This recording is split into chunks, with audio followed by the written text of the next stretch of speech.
Hello guys, welcome to my channel. তো আমি আজকে আবারও তোমাদের সাথে একটা নিউ ব্লগ নিয়ে এসেছি। আগ্রা থেকে ট্রেন ধরে তারপর টালিগঞ্জে নেবে, টালিগঞ্জ থেকে রবীন্দ্র সরোবর থেকে আমরা মেট্রো ধরে আমরা দক্ষিণেশ্বর যাওয়ার মেট্রোটা ধরেছি। তারপরেই দেখো এখানে লাস্ট অফিস ছিল, তো এখানে আমি তোমাদের সাথে এই জায়গাটাকে শেয়ার করলাম। দেখো ওখানটা তুলো চাষ হচ্ছিল, আমি তুলতে পারিনি। তারপরেই আমরা দক্ষিণেশ্বর মেট্রো স্টেশনে নেমে পড়েছিলাম। তো তারপরেই এখানে আমাদের একটুখানি নিয়ে নিয়েছিলাম। এখানে দেখো মেট্রো স্টেশন থেকে নেমে মন্দির মতন ছিল। তারপরে এখান থেকে আমরা ওভারব্রিজ না ক্রস করে আমরা না হেঁটে গিয়ে এখান থেকে আমরা টোটোতে উঠে পড়েছিলাম।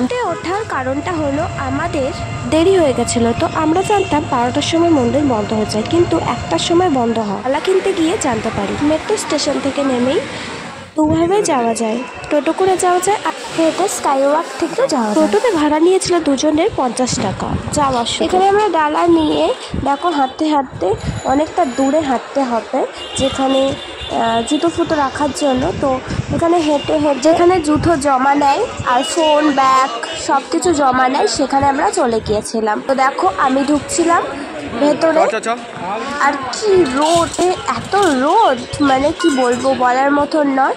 খুবই রোদ ছিল, যেন গা পুড়ে যাচ্ছে। আর দেখো চারিপাশটা তোমাদেরকে ঘুরিয়ে দেখিয়ে দিলাম, কত সুন্দর না। কিছু ফটো তুলে নিয়েছিলাম, কারণ আমি সত্যি ফার্স্ট টাইম গিয়ে খুব ভালো লেগেছে আমার। আর হ্যাঁ, মন্দিরের ভেতরে যে খালি পায়ে যেতে হয়, লাইন দিয়ে দাঁড়াতে হয়, যেগুলো পুরো আগুনের মতন গরম, পা দিলেই পা পুরো পুড়ে যাচ্ছে আর পা খুব জ্বালা করছিল।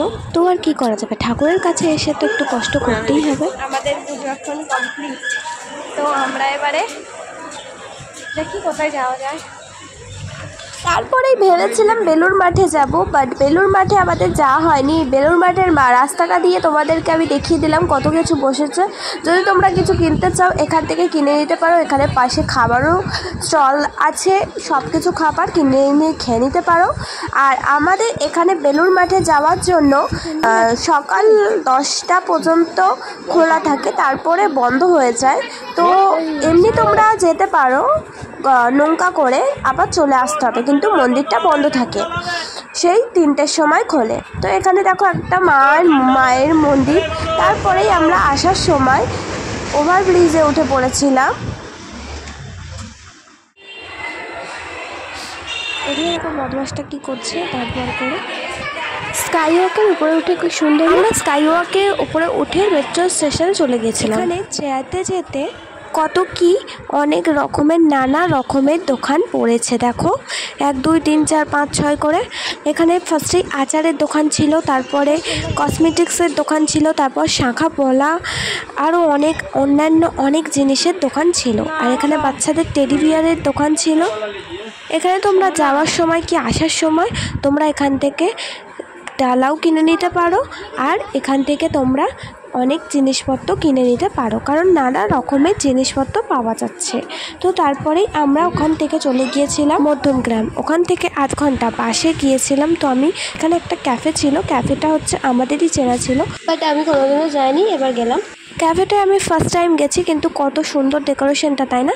বেশ ভালো লেগেছে আমার, আর খাবারটাও সুন্দরই ছিল।